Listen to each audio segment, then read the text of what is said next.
Louvado seja o nome do Senhor. Em pé como estamos, vamos ao texto sagrado, João capítulo 17, e vamos ao versículo 6. João 17, 6.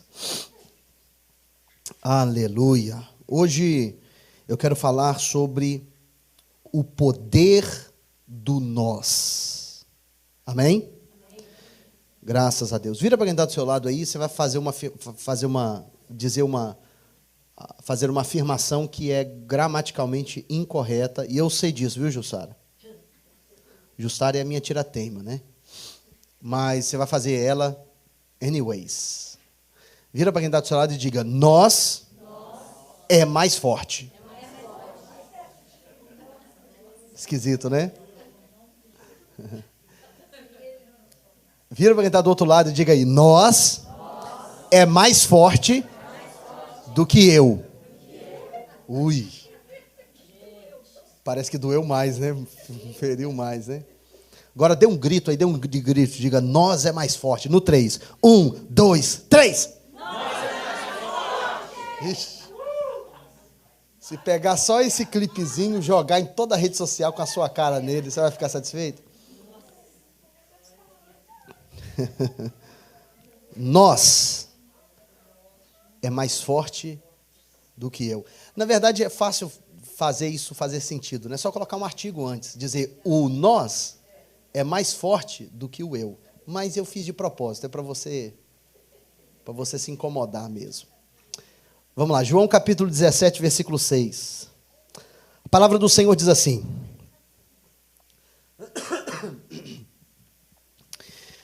manifestei o teu nome aos homens que me deste do mundo. Eram teus, tu nos confiaste, e eles têm guardado a tua palavra. Agora, eles reconhecem que todas as coisas, que me tens dado provém de ti.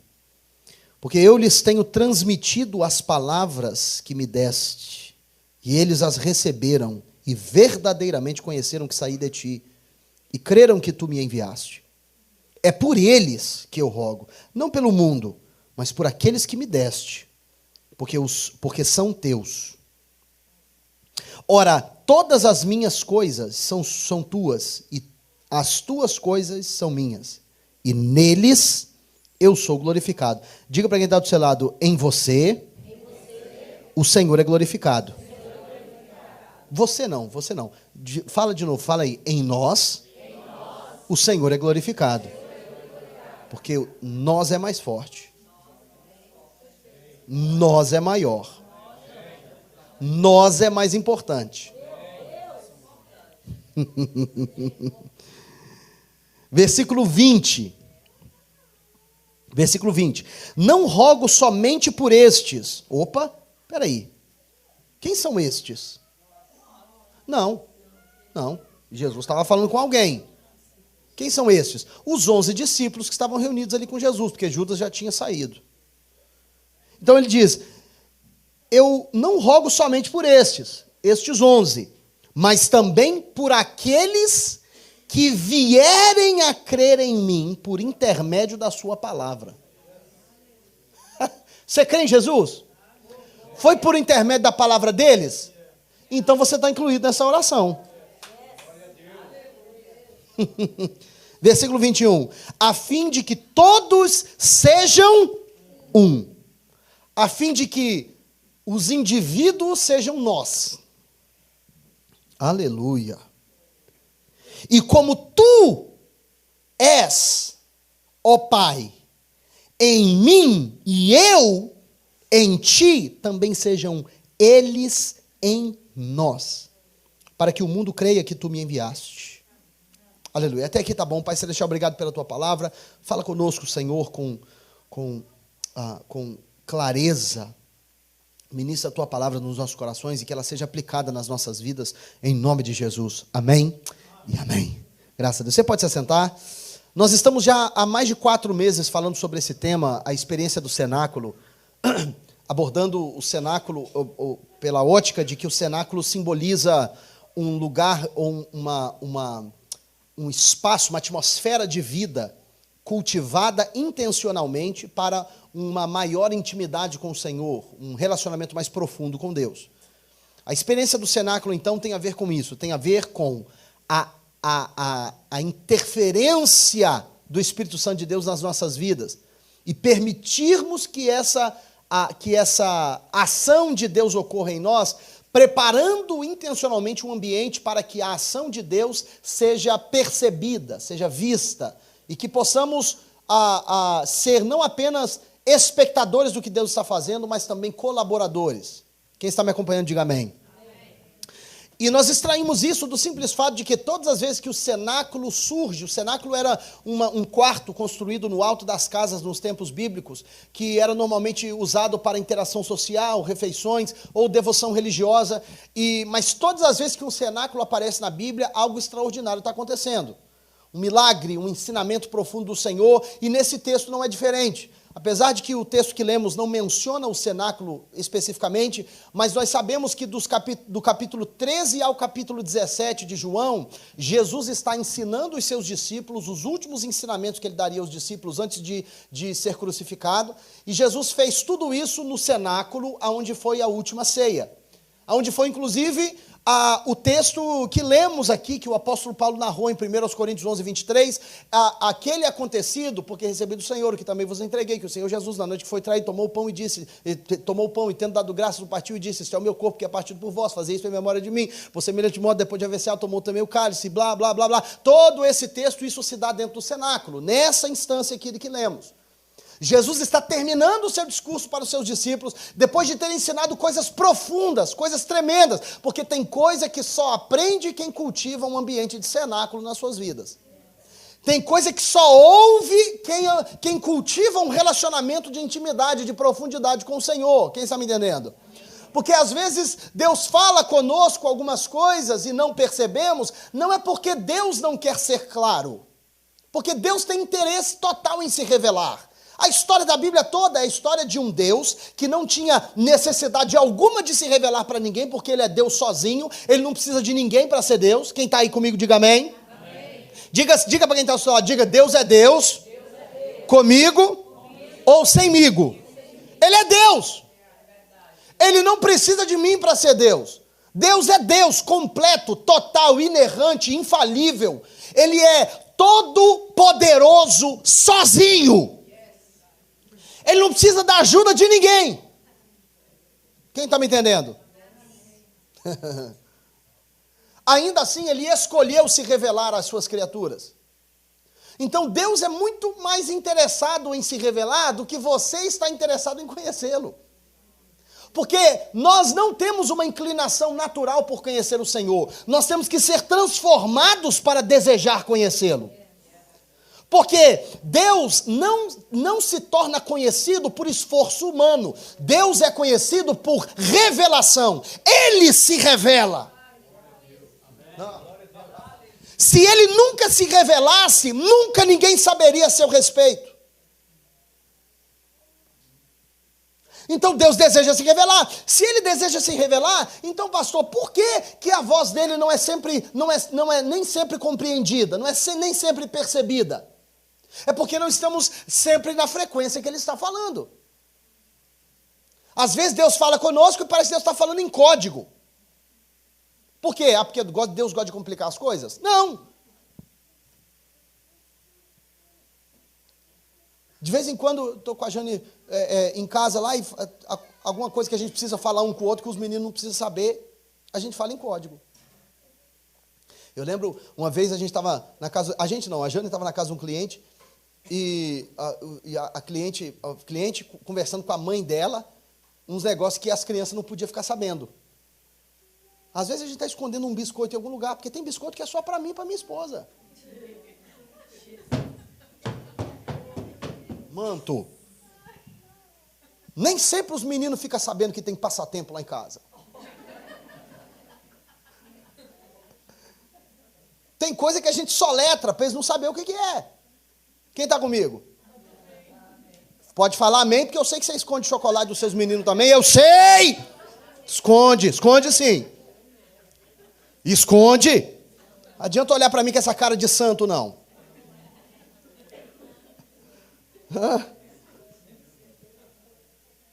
Você chega em casa, amor, cadê aquele negócio?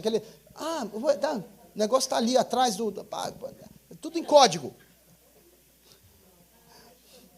A gente estava na casa de uma cliente, aí a mãe da cliente conversando com a filha dela,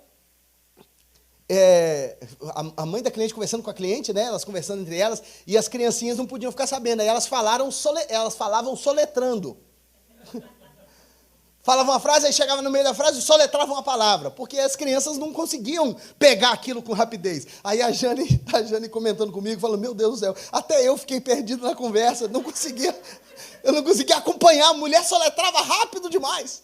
Duas professoras, uma conversando com a outra. Às vezes Deus está falando com a gente, a impressão que dá é que Deus está falando em código. Deus está, peraí, Deus soletrou isso aí, por quê? Eu não estou entendendo. Mas é porque, na verdade, nós não estamos na frequência que Ele está falando. Estar no cenáculo significa você estar tão antenado para o que Deus está fazendo, que antes que Ele faça, você já sabe o que Ele vai fazer.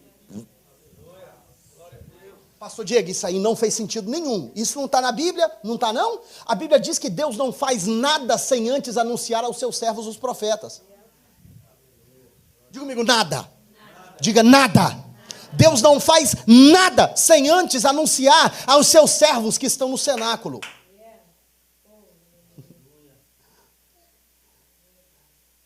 Eu me pergunto, será que você está sendo pego de surpresa na sua vida aí pelo Senhor? Se você está sendo pego de surpresa, é um sinal que você está meio longe do seu cenáculo. Algumas coisas precisam vir, encosta em quem está do seu lado assim e diga, precisa mudar alguma coisa aí. Hello?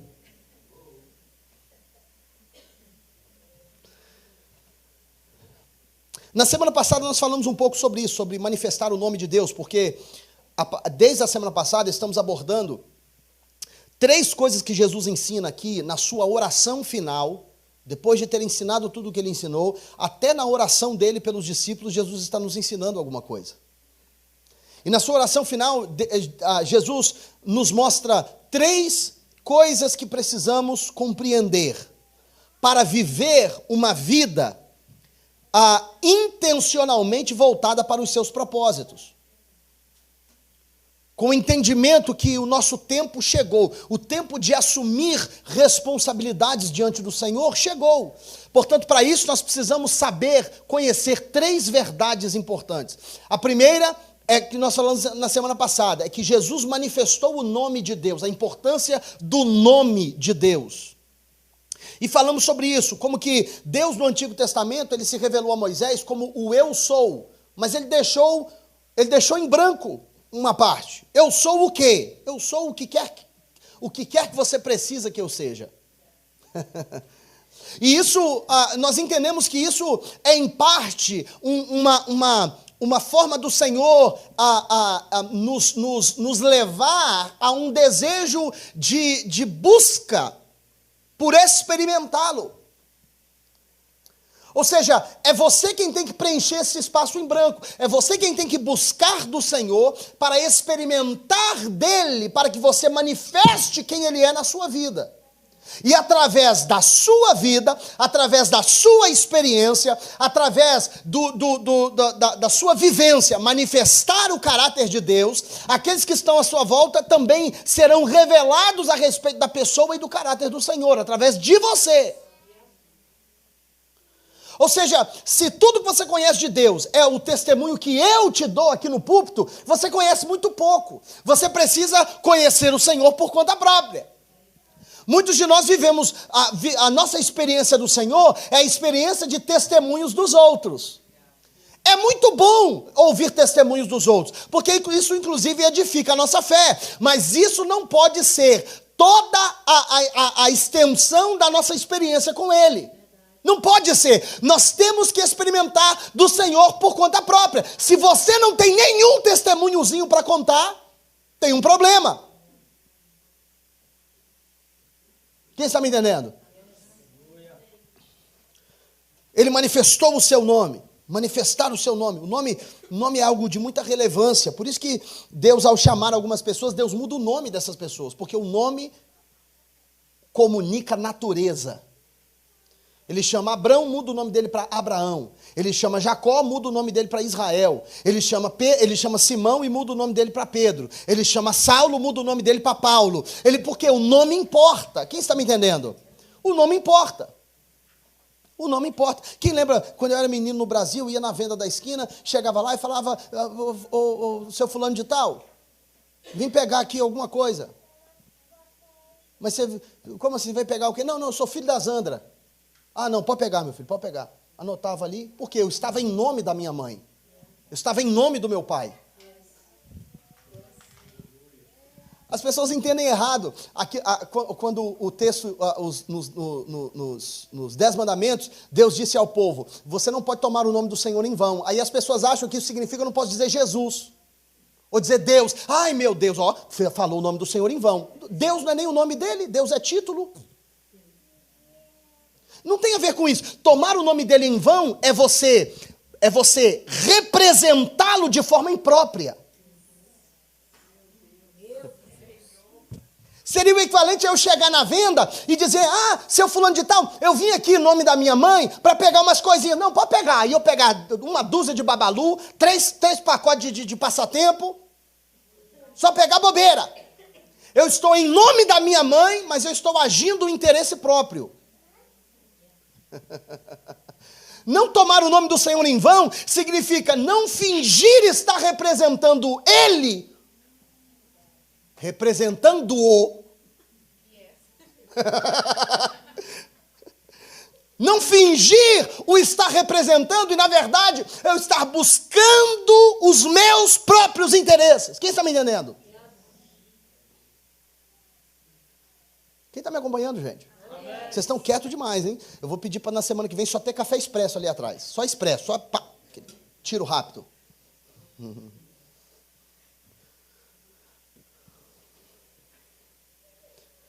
Aí Jesus começa a manifestar isso. Ele diz, eu sou o pão da vida, eu sou a luz do mundo, eu sou a porta, eu sou o bom pastor, eu sou a ressurreição e a vida, eu sou a videira verdadeira. E Jesus manifesta quem de fato Deus é. Ele manifesta o nome de Deus. E com isso aprendemos muito a respeito do seu caráter. Então nós temos que estar, em primeiro lugar, conscientes que somos representantes do nome de Deus. Nós devemos manifestar quem Deus é. Aleluia. Aleluia. Se alguém no seu círculo de relacionamento quiser saber quem Deus é, você não vai passar para ele o meu número do WhatsApp. Não, meu irmão. Mostra você quem Deus é para ele. Mostra você o amor do Senhor, a compaixão do Senhor, o perdão do Senhor, a graça do Senhor. Mostra você que Deus é provedor. Meu Deus do céu. Mostra você que Deus é poderoso, compassivo. Aleluia. Tem alguém me ouvindo, pelo amor de Deus? Em segundo lugar, Jesus disse que transmitiu a eles a sua palavra. Que coisa linda. Voltando para o texto, capítulo 17, versículo 8. Porque eu lhes tenho transmitido as palavras que me deste. Diga comigo, palavras.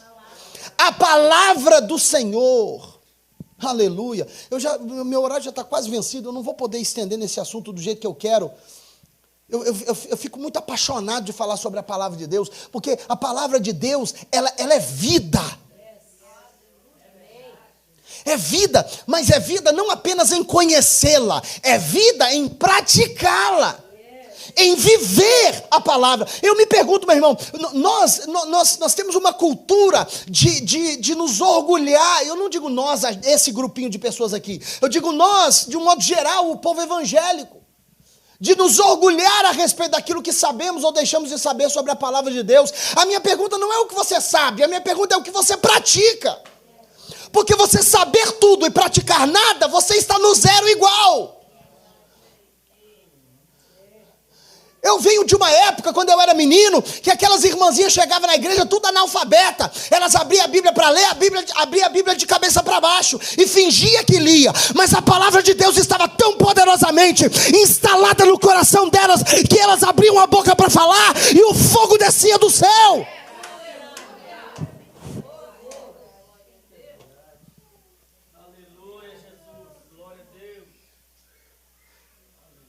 Meu Deus do céu.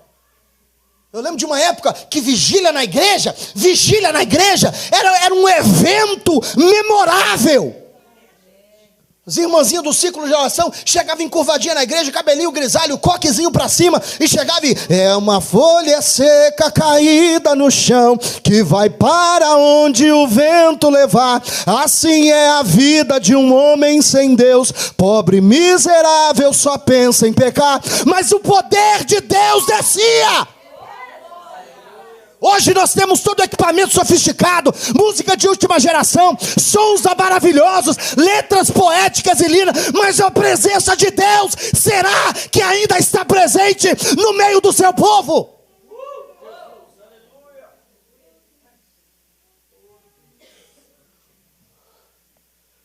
Hoje temos tudo, a Bíblia está no iPad, a Bíblia está no telefone, a Bíblia está não sei o que, a Bíblia está no bolso, a Bíblia está em áudio, a Bíblia está em vídeo, a Bíblia está na Record, pelo amor de Deus. E nunca houve uma geração tão perdida. Não, enquanto você estiver quieto, eu vou pregar. Enquanto você estiver... hoje eu vou pregar. O Patriot só joga 4 horas da tarde. Hoje eu vou pregar.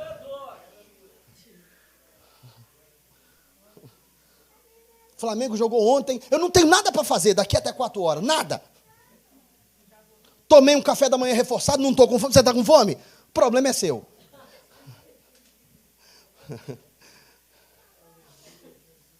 Quem está me acompanhando, querido? Diga comigo a palavra. Meu Deus do céu. Eu me recordo, quando eu era criança, quando eu era menino, eu me recordo do impacto que a palavra de Deus fez em mim.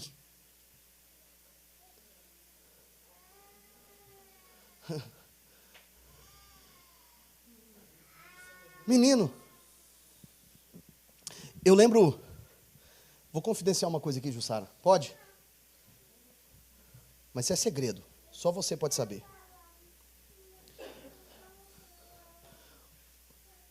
Quando eu assumi a liderança da igreja em 2014, a igreja estava atravessando uns momentos bem complicados, bem difíceis.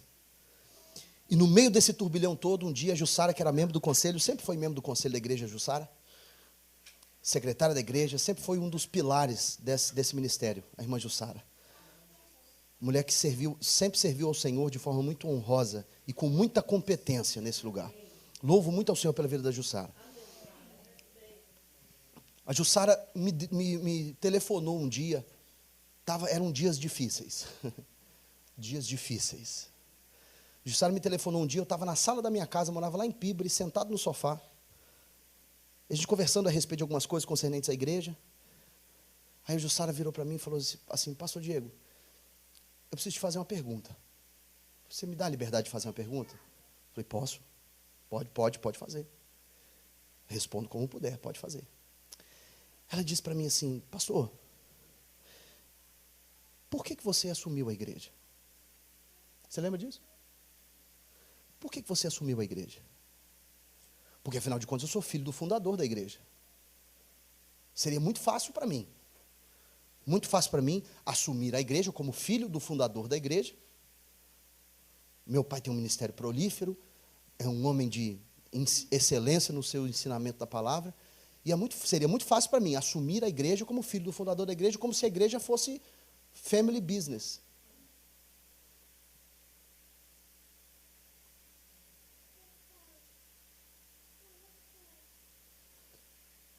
Eu disse para ela, Jussara, eu aceitei esse desafio, não é por ser filho do meu pai, mas é porque eu me sinto chamado para isso.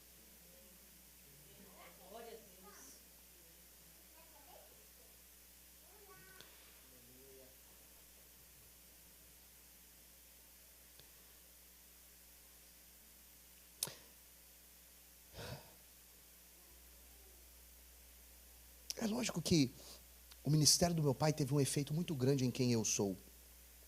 Mas a minha experiência com Deus, eu me apaixonei pelo Senhor, porque eu fui alcançado pela sua palavra.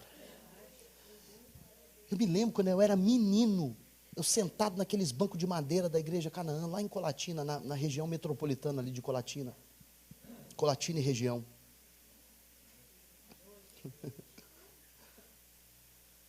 Sentado naqueles bancos de madeira. E eu me lembro, tem mensagens da época que eu tinha 10, 11 anos de idade, que eu posso pregar ela para você hoje, inteirinha. Porque a palavra de Deus me encontrou. Eu me apaixonei pela palavra de Deus. E enquanto meu coração borbulhar com a convicção que está borbulhando, você não me arranca daqui por nada desse mundo, meu irmão. Eu me lembro, na época mais difícil, como pastor da igreja, eu era pastor da igreja, não fazia nem 8 meses. Eu recebi um convite para ir, para me mudar para Carolina do Sul, para ser pastor de jovens numa igreja de 12 mil pessoas. Seria muito fácil. Seria muito fácil. Salário robusto, carro pago, moradia boa, seria muito fácil. Mas não era onde estava a minha convicção. Quando nós somos alcançados pela palavra de Deus, nós somos marcados por ela. Certa vez Jesus estava pregando no meio de algumas pessoas, Jesus pregando um sermão meio difícil, e as pessoas começaram a ir embora. Começaram a ir embora, pá, vai um aqui, vai um ali, vai um acolá, vai um... Aí os discípulos chegaram para Jesus, escuta aqui, Jesus, você não está percebendo, o pessoal está indo embora, a igreja está esvaziando. A igreja está esvaziando, Jesus. Aí Jesus virou para ele e falou, escuta aqui, você não quer ir também, não? Fica à vontade. Os diáconos, que eram os que iam fechar a igreja, apagar a luz e, tipo... Os diáconos, que ia tirar o lixo do banheiro depois, os diáconos, a equipe principal de Jesus. Jesus, o pessoal está indo embora aí, Jesus. Não, se você quiser ir também, você fica à vontade aí. Porque Jesus era mineiro.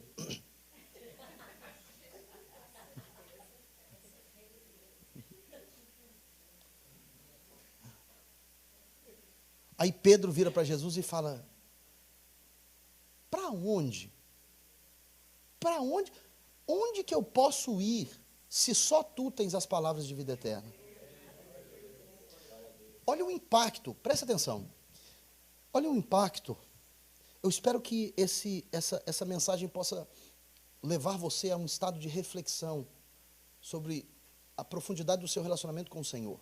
Porque, para mim, graças a Deus que eu fui discipulado assim, eu não fico tão eufórico com a sua resposta de imediato, com você gritando, celebrando, levantando a mão, sai correndo na igreja e tudo e tal. Para mim isso não importa de nada, se quando sair daqui você não lembrar de nada que eu falei. A palavra precisa surtir efeito em você. Olha só o que Pedro diz. Pedro disse, eu não tenho para onde ir, porque é só a tua palavra que tem poder, que tem vida eterna, que flui desta palavra para mim. Olha o impacto que Pedro sentiu com a palavra de Deus. Pela palavra. Pela palavra. A palavra de um Deus que diz, haja e ouve.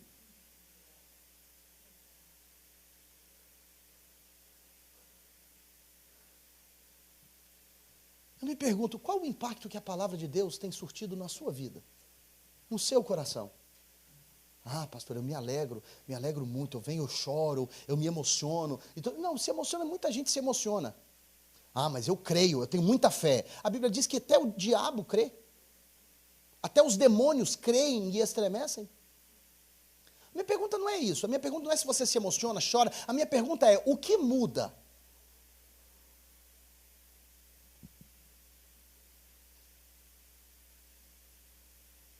O que é diferente hoje na sua vida porque você ouviu a mensagem da semana passada?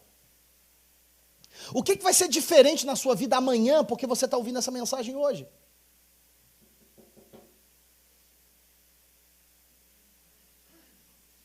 Qual o impacto da palavra? Quem está me acompanhando? Porque a palavra de Deus tem que deixar marcas. Se a palavra de Deus entrar por aqui sair por ali e não deixar marca alguma, algo está errado comigo, porque a palavra é perfeita. Hello? Quem está me acompanhando? Ele nos deixou as palavras que me deste. Então, em primeiro lugar, a consciência de que somos portadores do seu nome. Em segundo lugar, a consciência de que recebemos a sua palavra. Em terceiro lugar, Jesus ora pelo nós ser priorizado acima do eu. Os versículos 20 e 21, ele termina já caminhando para o fim da sua oração, e a última coisa que ele ora pelos seus discípulos, antes da crucificação, Natane, antes de se entregar e morrer, a última coisa que ele diz. Imagina o seguinte, se eu estivesse com vocês hoje aqui, e hoje fosse a minha última oportunidade de falar para vocês, o que eu falaria? Forte essa pergunta. Se você tivesse a sua última oportunidade de falar com seus filhos, o que você diria? É isso que a gente está vendo de Jesus aqui. Jesus está tendo a última oportunidade de falar com os discípulos, de orar por eles, de abençoar. A última coisa, o último pedido ao Pai. Meu Deus, se fosse eu, tinha um monte de coisa que eu ia querer pedir. Livra eles livra eles do mal, das dores, das tribulações, livra eles das dificuldades, Pai, conceda a eles um prédio bonito no centro de Jerusalém, para eles começarem a igreja, com o pé direito, e não sei quem, eu teria tanta coisa para eu orar. Sabe o que Jesus ora? Jesus pede que eles sejam um. Eu sei que você é muito mais santificado do que eu, mas ser unidade não estava nem no meu top 10. Quem está me acompanhando, queridos? Aí Jesus diz, versículo 20, por favor, 20 e 21, pode colocar eles juntos na mesma tela. 20 e 21. João 17, 20 e 21. Eu rogo não somente por estes, mas também por aqueles que pela sua palavra hão de crer em mim, para que todos sejam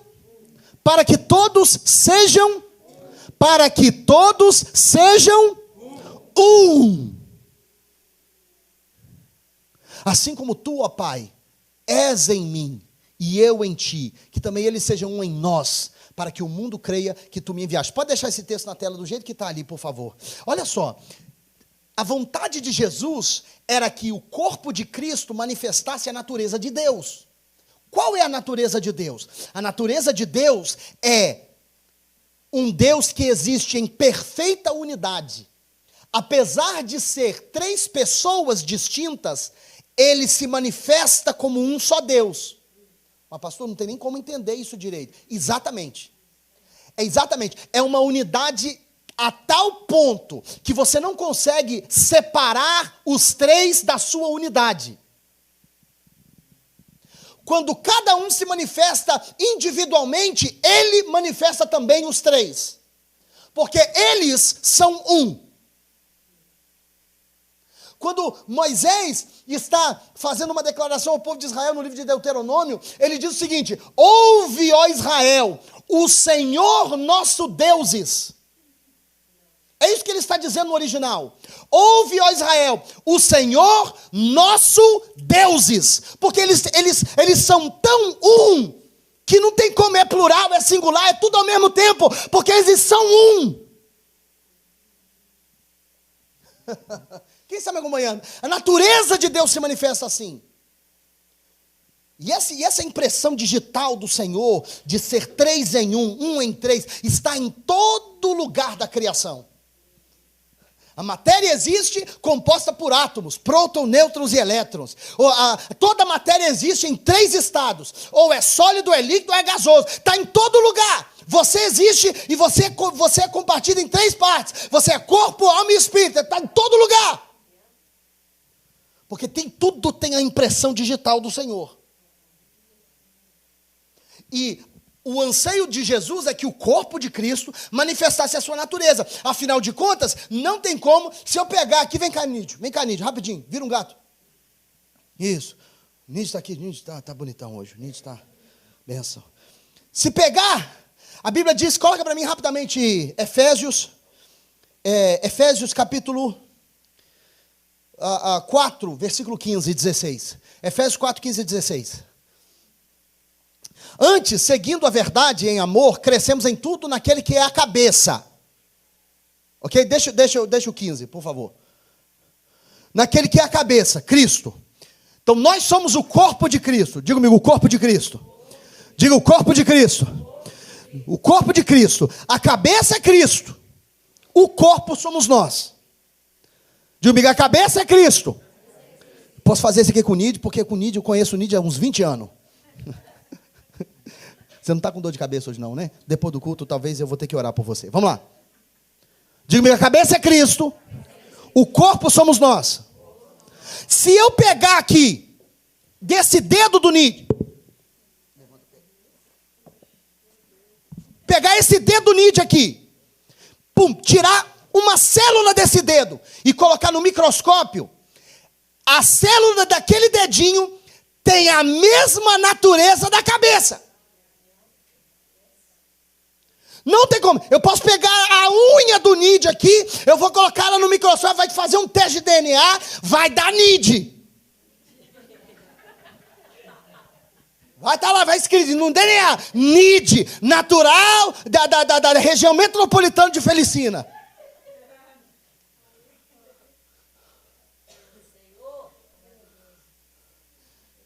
Não tem como o dedo dele aqui ser uma natureza diferente da cabeça. Quem está me entendendo? Agora o corpo de Cristo está cheio de gente. Se colocar a vida de alguém aí no microscópio, será que vai bater com o DNA da cabeça?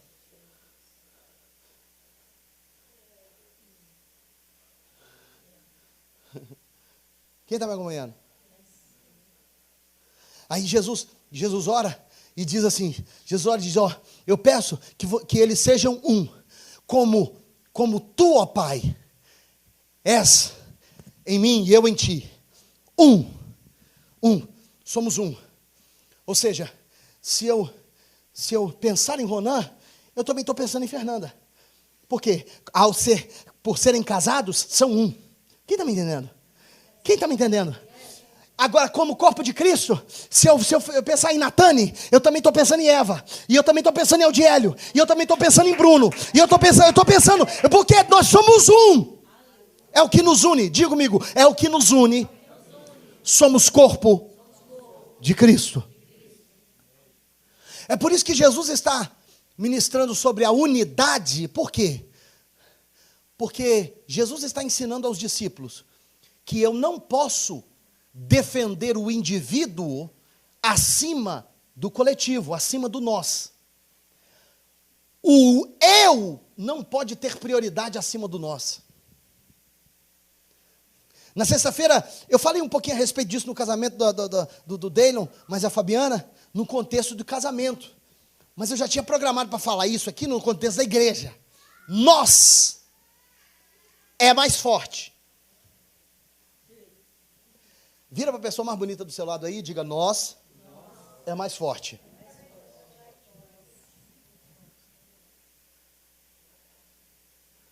Mas pastor, como que isso se manifesta? Em todas as áreas. A gente está fazendo a construção ali, né? Pois é, nós é mais forte.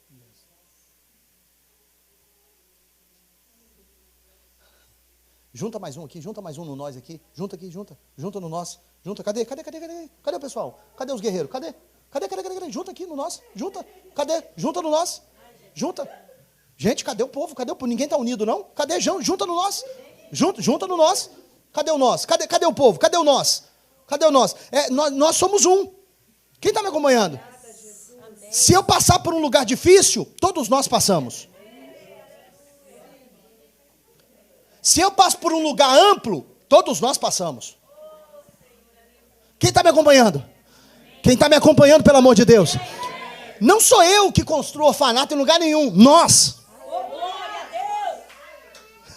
Não sou eu que estou fazendo igreja em lugar nenhum. Nós estamos. Quem está me acompanhando, meu irmão? Pelo amor de Deus. Não sou eu que estou servindo a cidade. Esses dias atrás, nós estávamos nas ruas aí, limpando as ruas de Chelsea. A Tereza estava lá, corre aqui, Tereza, você é nós também. Corre aqui, Fabrício, você é nós. Corre aqui, Carol, você é nós também. Vem. Vem com nós aqui, vem. Nós é mais forte. Quem está comigo, pessoal? Até o Joshua está querendo. Quem está me acompanhando, gente? Pastor, mas vai ficar gente demais para o púlpito aqui, pastor, já não está dando. Não importa, tem que fazer espaço para nós. Nós nunca pode ser comprometido. Quem está me acompanhando? E essa mentalidade deve existir em todas as esferas da vida. Imagina só, se todas as igrejas dessa cidade se unissem como nós. Imagina se todo marido e mulher fossem nós. Imagina se em todas as casas, todos os filhos caminhassem junto com os pais. Nós, diga comigo, nós. Ninguém defendendo interesse individual. Não. Todo mundo caminhando junto. Diga comigo, nós. Você está falando fraco demais. Eu só paro de pregar quando você estiver entendendo esse negócio. Diga comigo, nós.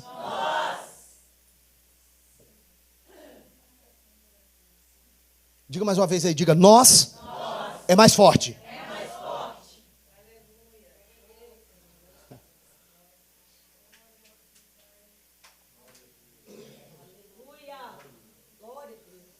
E a Bíblia está repleta, cheia de afirmações que revelam a importância da unidade.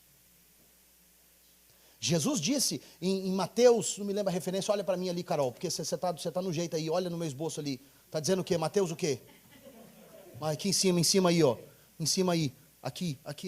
Mateus aqui, ó. Mateus 12, 25. Aí, nós prega. Mateus 12, 25, Jesus diz que um reino dividido contra si mesmo não subsistirá. Qual que é o outro texto do lado ali? Eclesiastes 4, 19. Eclesiastes 4, não é 19 não, é 9, eu que escrevi errado. Nós acerta, eu erro.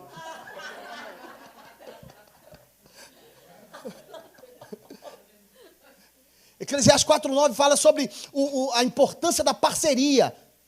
O rei Salomão diz que um cordão de 3 dobras não se arrebenta com facilidade. Nós. Meu Deus do céu, junta firme aí, Tereza. Estou sentindo que você está firme não, filha. Vamos embora.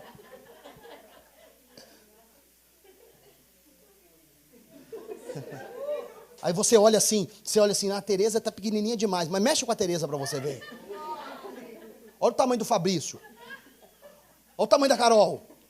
Aqui, ó. Pastor Diego aqui, firme. Você mexe com você mexe com nós. Pastor, isso está muito errado. Está mesmo, e é de propósito. Não é conosco, não, é com nós. Quem está me acompanhando, queridos? Aí veja só, junta aqui, fica quietinho aqui. Dê um aplauso ao Senhor para ver esses irmãos, amém? Olha só. Aí nós vemos o seguinte. Eu não vou poder falar sobre Hebreus. Vou ter que falar. É necessário a gente compreender o seguinte, presta atenção. Coloca para mim rapidinho. Hebreus capítulo 11, versículo 30. 30 ao 40. Rapidamente. A gente precisa entender. A unidade, ela traz consigo 1, 2, 3, 4, 5 coisas. 5 coisas. Ok? Então, esse é o meu primeiro ponto da mensagem. Vou começar a pregar agora. Hebreus capítulo 11, versículo 30. A unidade traz consigo 5 coisas. Mas antes de falar sobre essas 5 coisas, eu tenho que te ajudar a entender o seguinte.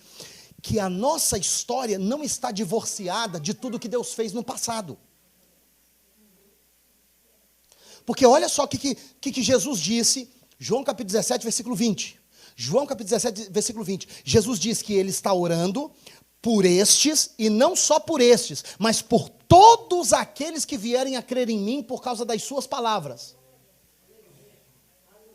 Ou seja, Jesus estava orando por todas as gerações de discípulos que vieram depois dos primeiros apóstolos. Então nós estamos incluídos, nós somos um corpo. A minha história, a minha vida não pode ser vivida sem considerar o que Deus fez há 10 anos atrás, há 20 anos atrás, há 100 anos atrás, há 500 anos atrás, há 1325 anos atrás. Não pode, porque é uma história, é a história do reino de Deus. A minha história, eu, Diego, não... Tem muita gente que se considera irrelevante e não sei o que, eu não importo, eu não sei. A sua história, ela está inserida num contexto de uma história. A história do estabelecimento do reino de Deus. Olha só como é que o escritor aos Hebreus colocou isso, ó. Pela fé, caíram os muros de Jericó, depois de rodeados por 7 dias. Rapidamente, por favor. Pela fé, Raabe, a meretriz, não pereceu com os desobedientes, tendo acolhido em paz os espias. Olha só. Mas o que direi? O que eu posso dizer a respeito desse pessoal? Esse monte de guerreiro, valente, o povo com sangue no olho, com faca no dente. O que eu posso dizer sobre a tropa de elite do reino de Deus? Eu posso dizer o quê? Pois me faltará tempo se eu contar de Gideão, Baraque, de Sansão, de Jefté, de Davi, de Samuel e dos profetas. E os quais por meio da fé, olha só o que eles fizeram, Fabrício. Eles venceram reinos, praticaram a justiça, alcançaram promessas, fecharam a boca dos leões. Olha só, eles apagaram a força do fogo, escaparam ao fio da espada, e da fraqueza tiraram força, tornaram-se poderosos na guerra, puseram em fuga os exércitos estrangeiros. Os camaradas são brutos, as mulheres são brutas. Olha só, as mulheres receberam as mulheres receberam pela ressurreição dos seus mortos. Uns foram torturados, não aceitando o seu livramento para alcançar uma melhor ressurreição. E outros experimentaram escárnios, açoites e ainda cadeias e prisões. Olha só, foram apedrejados, tentados, foram cerrados ao meio, morreram ao fio da espada, andaram vestidos de pele de ovelha, de pele de cabras, necessitados, aflitos e maltratados, os quais o mundo não era digno. O mundo não era digno dessas pessoas. O mundo não era digno de um Isaías que foi cerrado ao meio, vivo, por amor à palavra de Deus. O mundo não era digno desses caras. Não era digno. Aí você pensa, nossa, agora, meu Deus, como que vai concluir esse texto? Uau! Aí vai colocar esses caras no pedestal, agora acabou. Errantes pelos desertos, e montes, e pelas covas e cavernas da terra. E todos estes, embora, tendo recebido bom testemunho, contudo, não alcançaram a promessa.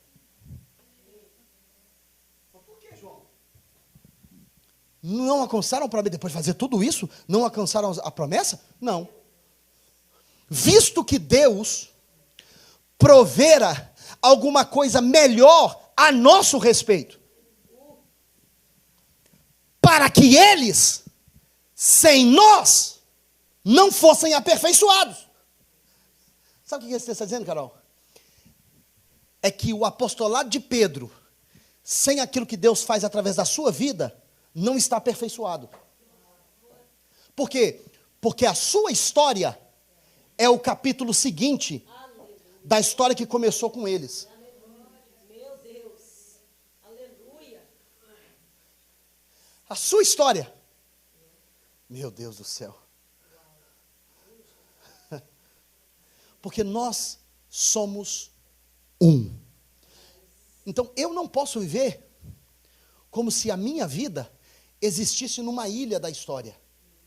Eu não posso viver sem considerar o nível de responsabilidade que repousa sobre a minha caminhada diante de Deus. Deus me confiou a conclusão da história que Ele começou com eles. Você entende o que isso quer dizer?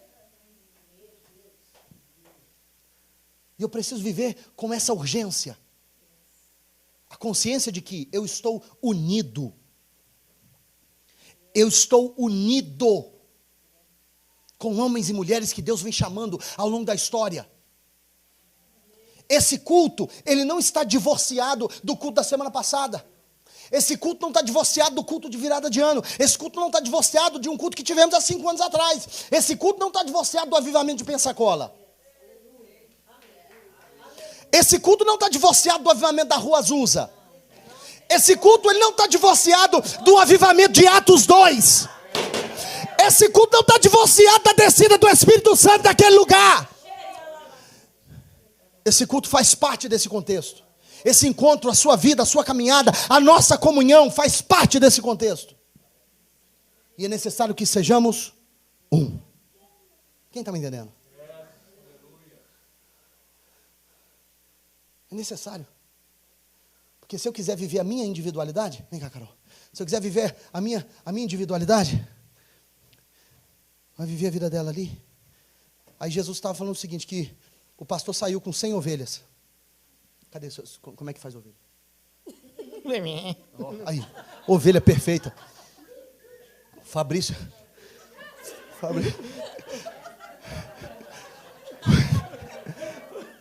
A ovelha do Fabrício é meio gaga.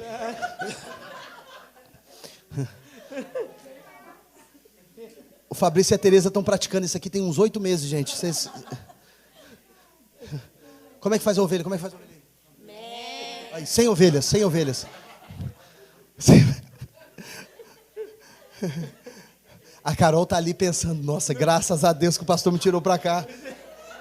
Mas não acabou a ilustração ainda não, Carol. Eram 100 ovelhas, 100 ovelhas. Junta, ué, vocês não estão conectados? Não, tá, tem brecha aí, misericórdia. Como é que é, Natane? A ovelha Natane.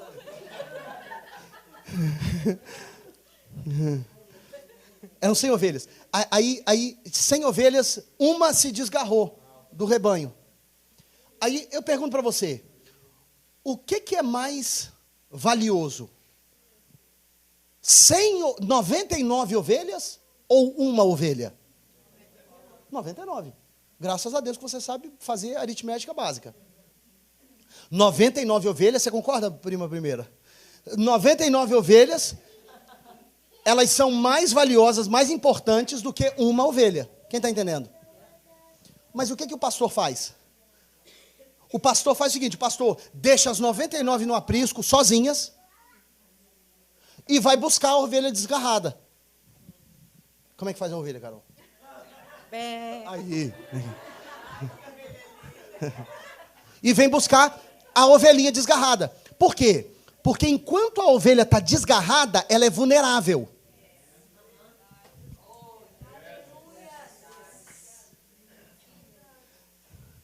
Eu não sei se eu vou conseguir articular isso da forma correta. Você me diga se você entendeu. Se você não entendeu, eu deixo quieto. O National Geographic fez um estudo com zebras, um tempo atrás. Porque a zebra é um animal que não tem uma camuflagem natural no seu habitat. Você vê uma zebra de longe, porque a zebra é branca e preta num ambiente que é bege, marrom e um pouco esverdeado, né? Então a zebra aparece. Por que os predadores têm tanta dificuldade de pegar a zebra se a zebra não se camufla bem no seu habitat? Aí eles foram fazer esse experimento e pegaram e colocaram um colarinho amarelo em uma zebra para monitorar aquela zebra, para entender o que estava acontecendo. Aí colocaram o colarinho amarelo.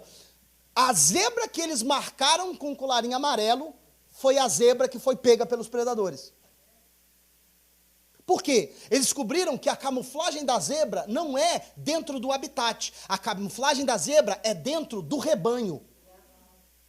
Então, ou seja, o predador não consegue pegar a zebra, porque quando ele está correndo atrás dessa, ele se mistura com as outras, ele não consegue mais identificar que elas são individuais. Ele enxerga as zebras como um grupo.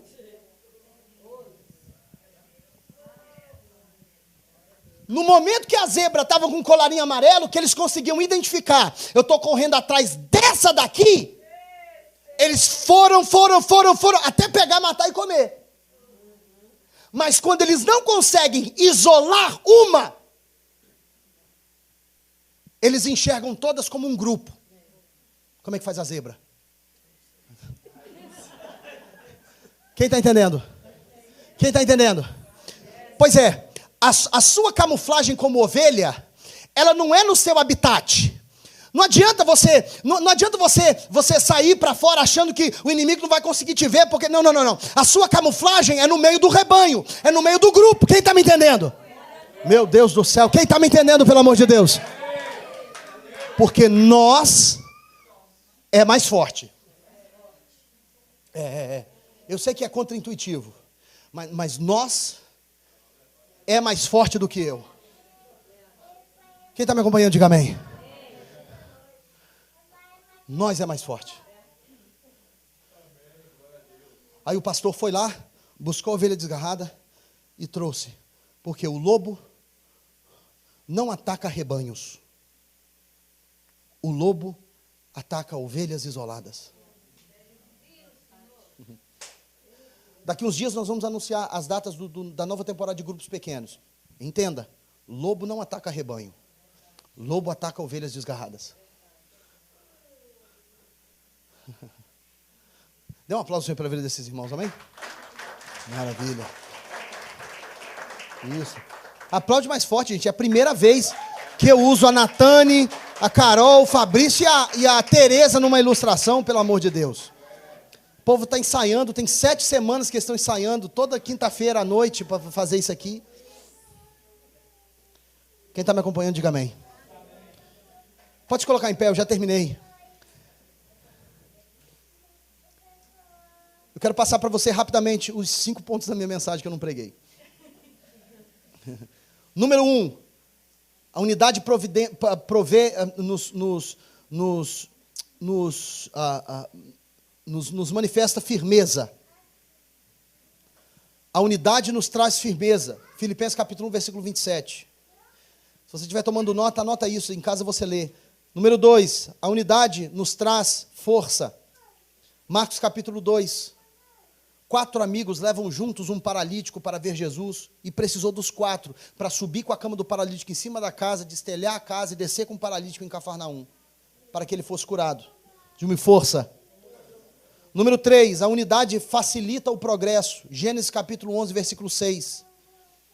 Quando Deus desceu na terra para ver a obra da Torre de Babel que estava sendo feita, Deus disse o seguinte, Deus disse: esse povo é um e eles falam a mesma língua, e não haverá restrição para o que eles intentarem fazer. Então eu tenho que dividir as línguas, porque se eu fizer com que eles não consigam se comunicar, a obra para de andar. Diga comigo, a unidade facilita o progresso. Eu vou ter que ilustrar isso. Pega aquele pano para mim, um pano verde aí, rapidamente.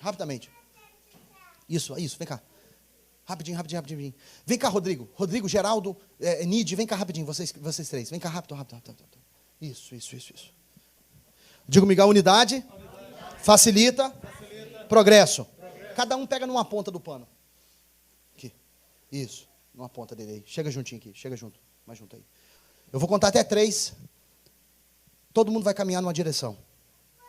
Na direção que vocês quiserem. Caminhe com confiança, com firmeza. Caminha na direção, tá? Na direção que você quiser. Vai? 1, 2, 3.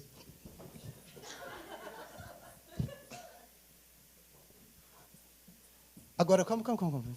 Volta pra cá. Vamos fazer isso melhor? Vamos fazer jeitinho? Eu vou contar até 3. Todo mundo vai caminhar para lá. Tá bom? 1, 2, 3.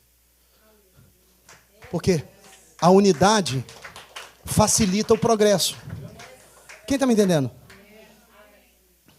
Tem família, gente, que está batalhando há 12, 15, 20, 30 anos tentando.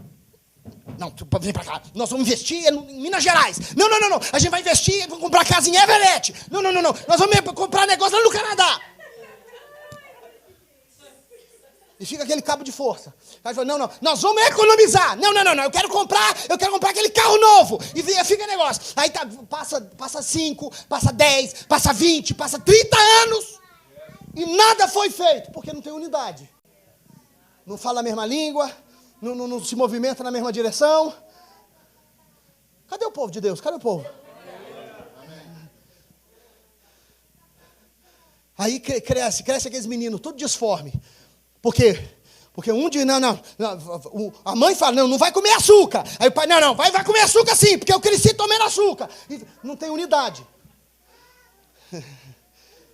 Não tem unidade. Quem está entendendo?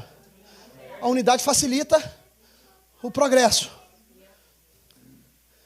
Eu preciso terminar, né? Vamos lá. Número 4. A unidade providencia crescimento. Efésios capítulo 4, versículo 15 e 16. Provérbios capítulo 27, versículo 17.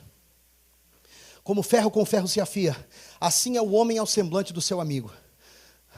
O nosso relacionamento me faz uma pessoa melhor. Ou pelo menos deve me fazer. Ah, meu Deus do céu. E por último, número 5 e último. A unidade prepara a atmosfera de cenáculo para o Espírito Santo se mover. Vamos lá, coloque em pé, eu já terminei. Atos capítulo 2, a Bíblia diz que eles estavam todos reunidos no mesmo lugar, quando de repente ouviu-se um som como que de um vento impetuoso.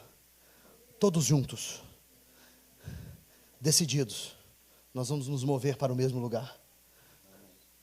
Todos reunidos em oração, porque a unidade prepara a atmosfera cenacular para que o Espírito se mova. Quem está me entendendo? Segura na mão de quem está do seu lado. Nada melhor do que celebrarmos o fim dessa mensagem, quem sabe talvez até dessa série, com uma oração unidos, unificados, juntos, no mesmo coração. Se for possível para você, una os bancos, não deixe que ninguém fique sem ser tocado nesse momento. Isso, maravilha. Graças a Deus. Graças a Deus. Graças a Deus. Graças a Deus, o poder do nós. O poder do nós.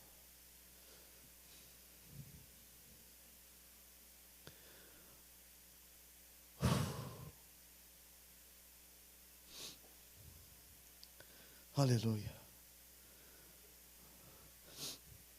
Não é à toa que o salmista disse: quão bom e quão suave é que os irmãos vivam em união.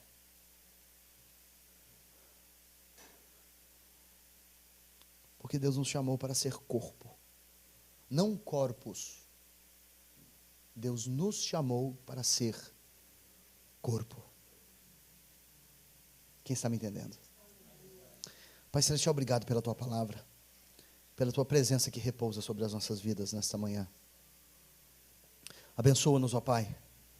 Ajuda-nos, Senhor Deus, a não apenas compreender essa mensagem, mas a praticá-la, que ela seja aplicada em nós. Em nome de Jesus, Senhor, para que possamos viver conscientes que somos portadores do Teu nome. Possamos viver, ó Pai, vivendo, praticando, aplicando a Tua palavra em nós. E que possamos de fato ser um corpo, o corpo de Cristo. Um corpo que é bem ajustado pelo auxílio das juntas. E que cresce e é edificado para glorificar o Teu nome. Despeça-nos a Tua paz, leva-nos em segurança para os nossos lares, multiplica em nós a Tua graça, o Teu favor, e nos dê uma semana de vitória. Uma semana que experimentaremos com plenitude a presença do Pai nosso. Não do Pai meu, mas do Pai nosso. Aleluia. Em nome de Jesus. Que a bênção de Deus, o nosso Pai, a graça do nosso Senhor e Salvador Jesus Cristo, as divinas consolações do Espírito Santo de Deus repousem sobre a igreja do Senhor hoje e sempre. Amém e amém. Dê um aplauso ao Senhor.